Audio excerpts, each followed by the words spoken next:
It is difficult to understate the awfulness of the First World War. It lasted 4 years, killed 10 million people, and saw the birth of a totalitarian communist regime. Something like 5 million Britons served on the Western Front. There they experienced trenches, mud, barbed wire and shelling at a minimum. Others would have experienced gas, machine gun fire and going over the top. 1 million never came back. And for what? 20 years of political instability followed by having to do it all over again in the Second World War. In Britain, we tend to think of the First World War as being worse than the Second. This is because almost uniquely amongst the participants, British losses in the First World War were worse. It is also worth bearing in mind that Britain's losses in the First World War were much lower than everyone else's. France lost 1.5 million, Germany 2 million. Russia's losses are anyone's guess. For all the talk of tragedy and futility, the truth is that Britain got off lightly. For libertarians, the First World War is particularly tragic. We tend to think, not entirely correctly, of the period before it as a libertarian golden age. While there was plenty of state violence to go around, there were much lower taxes, far fewer planning regulations, few nationalised industries, truly private railways, and you were allowed to own firearms. If you were in the mood for smoking some opium, you needed only to wander down to the nearest chemist. So what caused this catastrophe? If any of you are unfamiliar with the story, it might be an idea to get out your smartphones and pull up a map of Europe in 1914. When you do so, you will notice that although Western Europe is much the same as it is today, Central Europe is completely different. There are far fewer borders, and a huge amount of it is dominated by a country called Austria-Hungary. As most of you will know, on 28th June 1914, a Bosnian Serb nationalist assassinated Archduke Franz Ferdinand, heir presumptive to the Austrian throne in Sarajevo, which at the time was part of the Austrian Empire.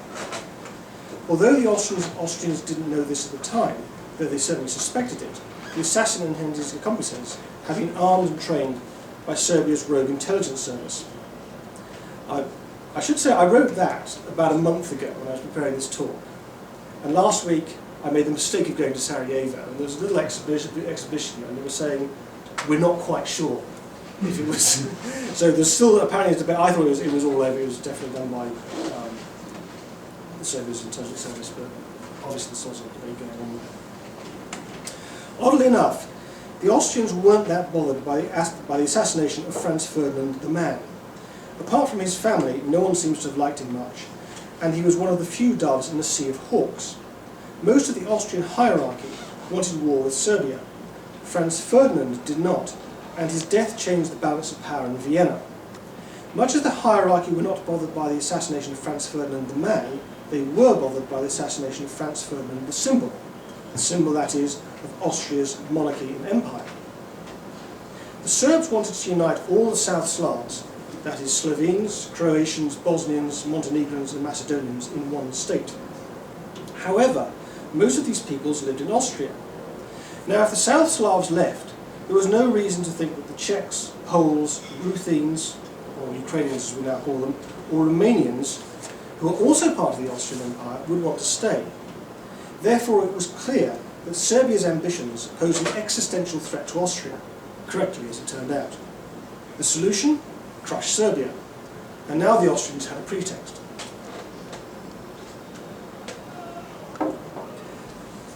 Unfortunately for the Austrians, Serbia had an ally, Russia.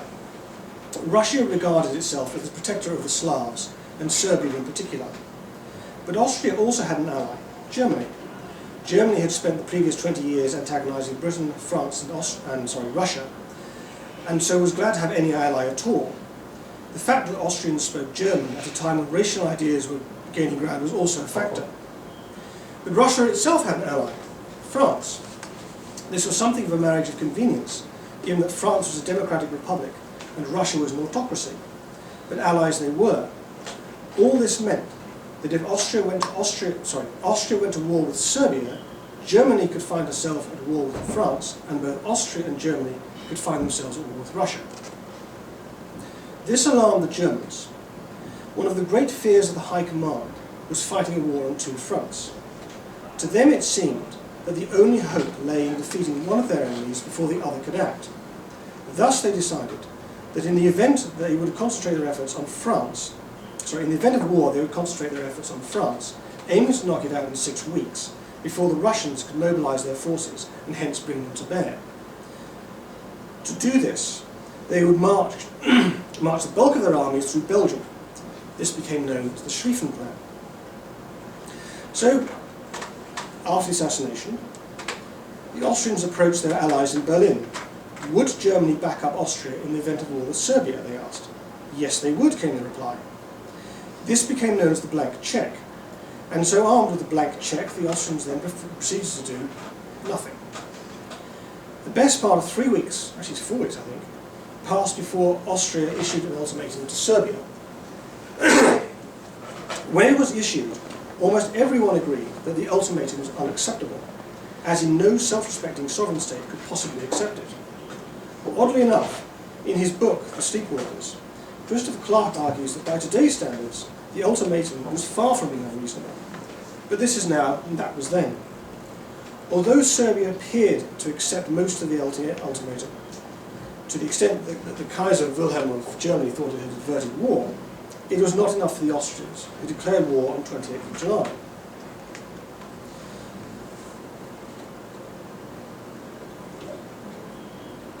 At this point, the Russians under Tsar Nicholas II mobilised their army. This was a bit of a mess, involving, as it did, a partial mobilisation followed by a full mobilisation, followed by a partial mobilisation, followed by a full mobilisation. Whatever form it took, Russia's mobilisation endangered Germany's plans. Germany's plans, you remember, depended on there being a delay between the outbreak of war and Russia being able to act effectively. Germany was now facing the threat of there being no such delay. It is not quite true to say that Germany had no plan B, but she had no doubt, correctly in my mind, that war with Russia would mean war with France. It was now or never. Germany put the Schlieffen Plan into practice and declared war on Russia and France. So why was France involved? Alsace-Lorraine. France had lost the 2 provinces, well not quite 2, Alsace is 1 province and a bit of Lorraine, in the Franco-Prussian War of 1870. They wanted them back. The now activated Schlieffen Plan called for a rapid advance through neutral Belgium. That's neutral as in all countries, including Germany, except that Belgium will not be attacked. Germany's invasion of Belgium incensed the British, although it has to be pointed out, when I say British, I just want to be clear about this, I mean the British government of the day. I do not mean the British people then or now, and that also applies to any other nationality I might mention, just to make that clear. Germany's invasion of Belgium incensed the British, although it has been pointed out that had Germany only invaded the southeast corner of Belgium, the British probably wouldn't have been that bothered. But Britain had other reasons to go to war with Germany. Since 1900, Germany had been building up her navy. Britain, the preeminent naval power, dependent on seaborne trade for its livelihood, was not surprisingly deeply disturbed by this development. So given this uneasiness and the pretext, Britain declared war on Germany. The First World War had begun. So, whose fault was it, and who was to blame? What I've just outlined is the short version. Christopher Clark's version stretches to over 600 pages with 100 pages of footnotes. University libraries groan with books on the subject. There are even books on the history of the history. They are certainly fascinating. You learn that during the July crisis, the Russian ambassador to Serbia called on the Austrian ambassador to Serbia and probably dropped dead of a heart attack. That Britain had a secret deal with France to protect the Channel in case of war. That in its declaration of war, Germany made the entirely fictitious claim that France had bombed German cities. And that the French ambassador to London believed that French was the only language capable of articulating rational thought. May not. Perhaps more pertinently, you learn that there is good evidence that the German government was planning for a war in 1914. Which is great until you learn that France and Russia were also pretty keen on war at the same time and made no efforts to defuse the crisis that arose after Sarajevo. Indeed, Britain found herself in the uncomfortable position in that it could not deter Germany without encouraging France and Russia. The fact remains that after 100 years, there is still no consensus on who or what was to blame. Explaining the Second World War is easy. You have a bad guy with bad ideas who started a war of conquest. But you look in vain for such a character in 1914. Sure, the German government of the time has to bear a lot of responsibility for the war, but Kaiser Wilhelm is no Adolf Hitler. He was not a man espousing a foam-flecked, hate-filled, land-grabbing ideology. Sure, he had his moments, but he quickly backed down and had a reputation for doing so. Similarly, the Tsar was no Stalin. He may have done stupid things like banning vodka and banning juice from the boards of public companies, but he wasn't in the business of killing hundreds of thousands of people. The truth is that the statesmen of Europe were acting rationally in the pursuit of limited objectives, and yet despite that, the disaster happened. The conundrum gets worse. By November 1914, Germany had to all intents and purposes lost the war. The Schlieffen Plan had failed, and they had been held at the Marne. Austria had suffered similar disasters in Serbia and Galicia. So why did it take them another 4 years to make peace? Part of the reasons the origins of the First World War are so controversial is that for a long time the history itself was a matter of contemporary politics. After the inclusion of the war guilt clause in Article 231 of the Versailles Treaty, the German government spent a great deal of effort in attempting to vindicate its predecessors' actions. In a similar vein, the communist movement spent a great deal of effort trying to prove that it had something to do with capitalism and imperialism. The very fact that the debate is still ongoing and still so confused makes me think that there must be something missing. One thing that tends to be missing from the debate is morality, although, as I will explain, that's not going to do us an awful lot of good. What I mean by that is a sense of right and wrong. What is reasonable for a state to do and what is unreasonable? This poses some pretty obvious difficulties for libertarians. Violence is wrong. States are the institutions that claim a monopoly of violence. Therefore, states are wrong. But states exist, and some states do more violence than others. Secondly, you are allowed to defend yourselves and others. At least I think you are. The problem is that if you are British in 1914 and wish to defend Belgians, the only way you can do that is through the British state. Does any of this help us? Certainly we can say that in 1914, the UK and France were the most liberal states, Germany and Austria slightly less so, and Russia a long way behind, but still a long way ahead of what followed it. So from a libertarian point of view, the good guys, or at least the less bad guys, won. But were the good guys acting justly? Or less unjustly might be a better way of putting it. To the best of my knowledge, while the UK may have had the largest navy in the world, it was not using it to deprive anyone of their freedom. Similarly, Belgians and Frenchmen were under attack, and Britain had the right to come to their defence. So I don't think that makes sense, actually. I hope that makes sense. What about the French? Pretty much their only concern was Alsace-Lorraine. But from a libertarian point of view, the only thing that matters is the freedom of the people of Alsace-Lorraine. Now, it is true, a fact demonstrated by the Zaben affair, and you can ask me a question about that if you like later, that Alsace-Lorraine was not as free as the French. But it is difficult to argue that their potential gain in freedom justified the sort of effort the French were planning and indeed did put in. As for the rest of them, Russia was not going to be liberating anyone, and if Germany was really worried about the Russians, then first it should have made up with Britain and France, and secondly, it should have waited to be attacked. And then we're left with Austria and Serbia. It's difficult to pick a libertarian winner, but my money is on Austria. On the plus side, it's got waltzes, schnitzels, fancy uniforms, and livery von Mises.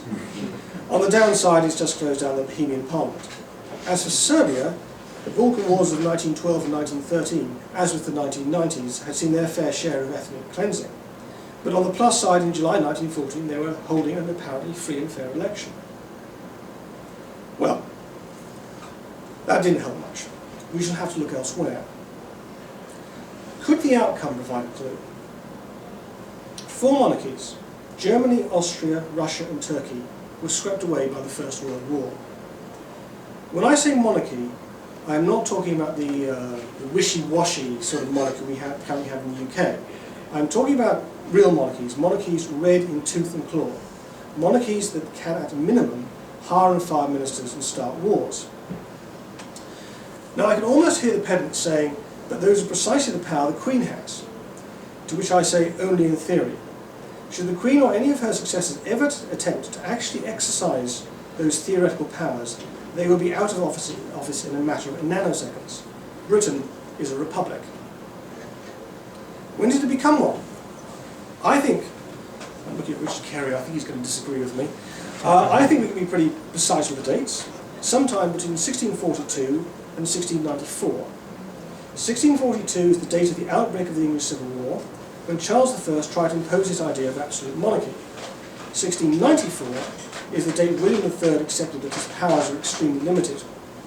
Since then, it has been Parliament that makes the laws and votes funding, without which making laws war becomes extremely difficult. But think of what happened in that period. 4 civil wars, 1 military dictatorship, and a foreign invasion. You think that was bad? Try the French. Between 1789 and 1871, they saw 4 monarchies, 3 republics, 3 foreign invasions, and a 20-year war with the rest of Europe.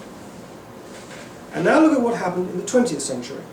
Germany, Russia, Austria-Hungary, China, Turkey, Spain and Portugal all made the same transition from monarchy to republic. I need not dwell on the German or Russian experiences, they're well known, but all the others follow a similar pattern. China saw a 20-year civil war, followed by Mao's communist regime. Spain a monarchy, followed by a republic, followed by a civil war, followed by a dictatorship, followed by a monarchy, followed by a democratic republic. Or a coup. Attempted coup. Even Portugal saw 2 revolutions, a dictatorship and a series of bloody colonial wars. The point is that in every case the transition from monarchy to republic is bloody and protracted. There is an exception, that is Japan, as always. Japan is odd because in the middle of the 19th century it had 2 monarchies. The one we know about, which was as powerless then as it is now, and the Tokugawa shogunate. The downfall of the shogun was remarkably swift, and afterwards, as I understand it, Japan was remarkably stable up until the 1920s. That's about 40 years. But assuming Japan is an outlier, and we have a pattern, then why the bloodshed? My guess is that once a monarchy looks vulnerable and anachronistic, thoughts turn to a future blank slate. This blank slate is an invitation for idealistic, utopian and statist ideas to fill the vacuum. And so they do. Even England got the Puritans, and I might add the Leaveners. This process was in full swing well before the First World War broke out. The Revolution of 1905 had forced the Tsar to call a parliament. The largest party in the Reichstag, the German parliament, was the Socialists. There were 2 basic majoritarian ideas knocking about Europe at the time: socialism and nationalism. Monarchs can't do much with socialism, but it is just possible for them to embrace nationalism, unless they're Austrian, that is. And so we see Europe, from about 1890, divide on nationalist lines. Russia and Germany started to become hostile. German politicians began to talk of a coming racial struggle. So ultimately, no one is to blame for the First World War as such. The First World War is principally a chapter in the story of Central Europe's transition from monarchy to republic. As such, the principal actors were subject to forces that were way beyond their ability, or indeed anyone's ability, to control. Although this does not entirely absolve them from blame, it absolves them of a lot.